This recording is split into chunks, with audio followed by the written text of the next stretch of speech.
What's up, little man? Are you gonna be in the video? Hi all, my name is Becca. Welcome back to my channel where I share with you guys tons of content on pregnancy, motherhood, baby, all of that fun stuff. Be sure to subscribe for more videos and also check out my playlists. I documented my entire pregnancy with my first baby, and I also, of course, document babyhood and motherhood as well. But if you missed a very recent video of mine that will be linked below, I recently shared with you guys that I am certifying as a birth doula, as well as some other certifications in there, such as pure lactation counseling and placenta encapsulation. And I shared all about it in that video, so if you want to learn a little more about it, you can go there, of course. I'll link it below. But today I am just kind of starting off a little series that I really wanted to start regarding being a doula, but also regarding all of the different education that goes into all of this. So today I wanted to share with you guys a little bit of a intro course on physiological childbirth. We're going to go over a lot of different information, so definitely let me know if you guys want to see more in-depth videos, because with this kind of educational style series I do want to focus on everything from fertility to pregnancy to postpartum to breastfeeding, and really give you guys informational videos and educational videos on anything within all of those ranges. So some of these things will glide over and just really make this an intro style video, but if you want to see more in-depth things on any of these, let me know. I am taking ideas for future videos, of course, in this little childbirth education series. You can also leave comments below on different videos you want to see regarding anything from being a doula and anything from, you know, pregnancy, childbirth, postpartum, whatever it might be. And I could also do like a Q&A as well. Just let me know. We're all starting this together, so we'll see how it goes. However, starting out, we are just going to start with what is physiological birth. Now, physiological birth is actually just trusting your body and allowing your body to go through labor on its own, and trusting in the power of your body to know how to do that naturally and be able to do that naturally and on its own without interventions. And of course, there's the confidence of just knowing that it's going to happen how it's supposed to happen. Now, if you want a physiological birth, there's definitely a good chance you might be someone who's looking into a home birth, or even a birth center can do that as well. You can achieve a physiological birth in a hospital, but it will be harder to do, basically, and that's just because of all of the interventions and also just being less comfortable in a hospital setting, if that makes sense. Let me know if you guys want to see like a video regarding the pros and cons on different birth places, such as a home birth, birthing center, hospital, all of that fun stuff.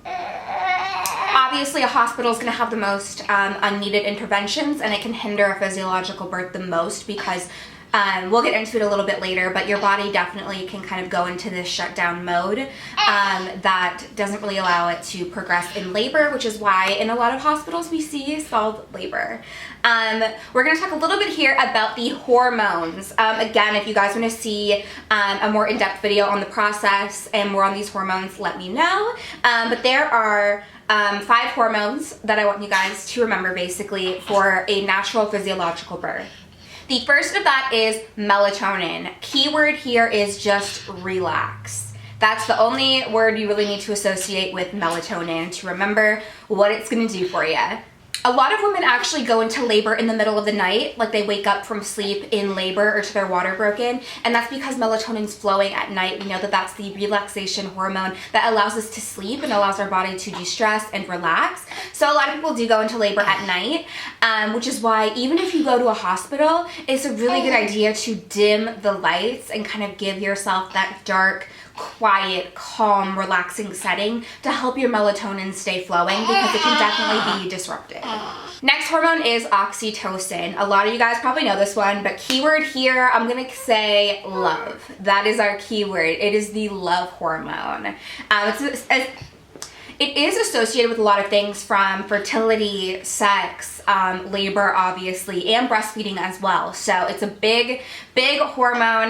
You guys know that Pitocin is the synthetic form. However, There's a lot of negative when it comes to Pitocin. We'll get into that in the future at some point in another video.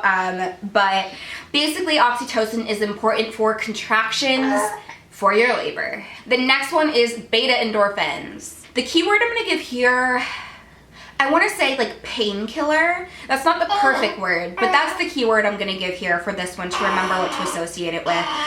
Your beta endorphins are kind of what give you that natural high after childbirth, for one, where like you give birth and you just feel like you're on top of the world and you're not overwhelmed right away. You're very happy and you get that maternal bond with your baby and you're kind of on like a high, like literally. This also allows your labor to progress at a rate that is okay for your body. It puts it in a way that it's gonna progress in a way that you're able to handle it better so that you can tolerate the labor better than you would otherwise, obviously. Again, these can be hindered in a hospital setting and with other interventions, so we'll get into that in the future. The next one, this is a hard one for me to say. That is datacholamine. These ones, I don't even know if there's a good keyword for this. I'm just gonna tell you guys, fetal ejection reflex. That's the main thing that I think of with datacholamine. This is an involuntary natural reflex that we have. You're only going to really have it though if you're going for a physiological birth. You're not going to have it if you have an epidural because you're not feeling the same and your body's not under the same stress. Where if you were in a natural birth, when that baby is about to come out, you literally have this fetal ejection reflex where your muscles contract involuntarily to push that baby out. It's one of those things where like even like if the mother's like, oh I quit, I can't do it, that baby is going to pop out. Like that's how it works with this involuntary reflex. Oh my goodness, Bubs. And the last hormone we're gonna say is prolactin, which keyword here is milk. I think everyone probably knows that. Your prolactin is being produced during pregnancy, but after you give birth, your progesterone takes a big drop and that allows your prolactin to go very high and it's going to bring your milk in. This is a huge one for milk production. When we do some like lactation / breastfeeding educational videos in the future, we will definitely talk about prolactin and oxytocin a lot for those. All right, we're gonna go through the stages of labor quickly here. Again, if you guys wanna see more in-depth videos, let me know because that's kind of what the series is supposed to be about. I'm really gonna just graze over the bare minimum on these just to give you guys a general overview. So one, you guys know Braxton Hicks are your practice contractions. They say they're not painful. However, I know for some women they can be. So don't listen to someone if they tell you they can't be painful. The only thing here is they're not progressing you. They might help your cervix to soften and get more favorable, but it's not causing dilation, which is why it is practice contractions.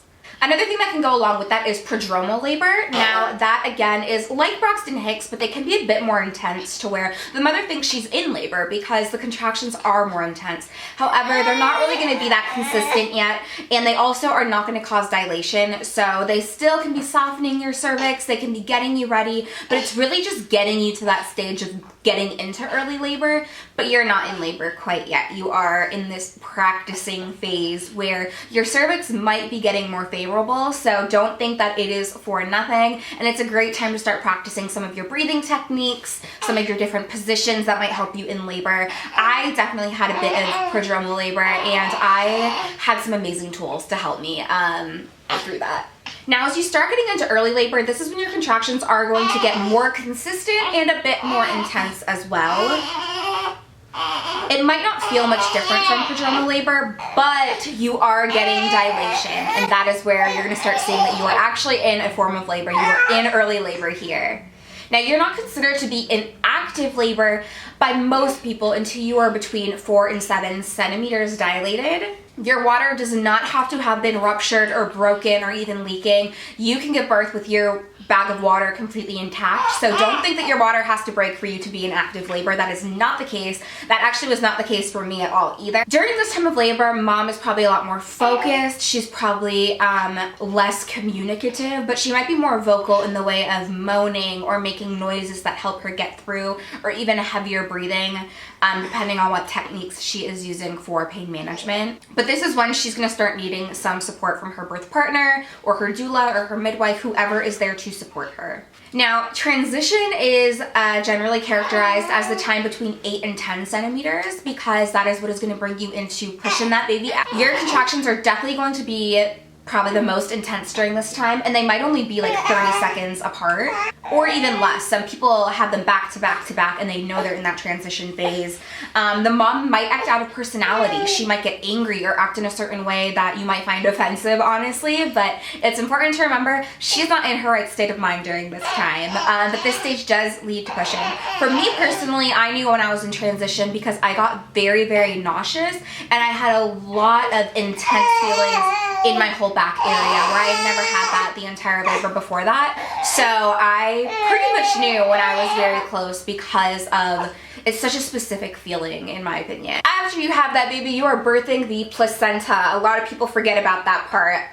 But basically, it's ideal to be delivered within an hour of birth. Sometimes it's only a few minutes, but you do want it out kind of within an hour after birth is the general what you want, and it is going to be checked for missing pieces, making sure all of it is out to avoid any hemorrhage or infections and stuff like that.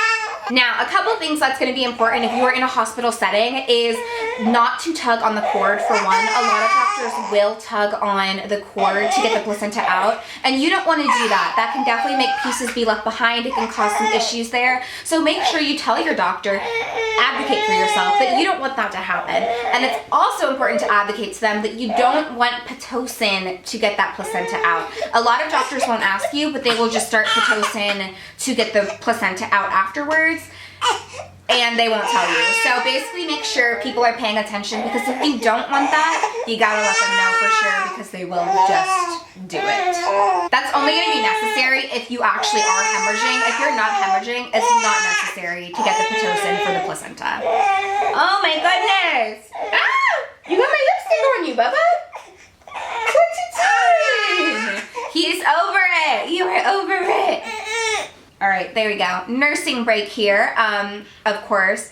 But let's go in. I'm not going to get into them right now, but I definitely can go into them deeper in a future video with this series. But just some interventions you might see would be things like fetal monitoring. You might have an epidural, laughing gas, Pitocin. You might have an artificial rupture of membranes. You might have an episiotomy, a vacuum, forceps, Cytotec, Cervidil, C-section. There's a lot of different interventions that are possible, and it's definitely important to educate yourself on the pros and cons of those interventions. Again, there are also some different pain management options that you might look into that we can get into further again as well. You might do things such as hypnobabies. That's something that I actually did. That's on the Very Natural course. You can do laughing gas. You can do different birthing positions. You can do the rebozo wrap, water birth, acupressure, epidural, pudendal block. You can do a spinal tap, there's opiates, there's a lot of different things for pain management as well, whether you're going natural or less natural. So important to know all of those different options as well, so you can figure out what is going to personally work for you. Now, the last thing we'll go into today for this is basically things to ask regarding interventions, whether it is for pain, for speeding your labor along, whatever interventions might be. It's important to ask a couple of questions there. One, you want to know the benefits. What are the benefits of this specific thing happening? Number two, you want to know the risk. If I have this intervention, what are the risks to me? What are the risks to my baby? Know those. Number three, you want to know the alternatives. Okay, so if I don't want to do this, what are some other things I can do that might be a similar outcome, similar risk, similar benefits, might also work? What other things can we potentially try? After that, use your intuition. That's also important. If something doesn't feel right to you, it probably isn't. So make sure you trust your gut feeling. You are the mother, and you're gonna know the best out of anybody what feels right. Then lastly is nothing. What happens if we do nothing? What happens if we don't do any type of intervention? We don't do the alternative either. We stay on the road we are on and keep continuing this way. What happens then? Is there still a chance that everything's all good? Is this something that no matter what needs to happen? It's important to know what happens if you don't do anything at all. What if we don't do this intervention, period? Alright, you guys, I hope you enjoyed this. I know this kind of covered a lot of things very quickly and kind of just grazed over them, but there's so much stuff that goes into physiological childbirth. There's a lot that goes into any form of childbirth, so I definitely want to kind of go into future videos with this series on focusing on specific things regarding anything from the realm of fertility, pregnancy, childbirth, postpartum, and breastfeeding. So let me know what you want to hear more information on, because I'm definitely going to try to get these videos more focused on specific subjects. That way we can go deeper into it so you can get a more well-rounded knowledge on all of this stuff, because there's a lot that goes into it. If you enjoyed it, be sure to subscribe to my channel. Also follow me on Instagram. Everything will be down below that you can check out. And yeah, but yeah, comment down below if this helped you out and let me know for sure what other videos you want to see in the future, and I will see you guys later.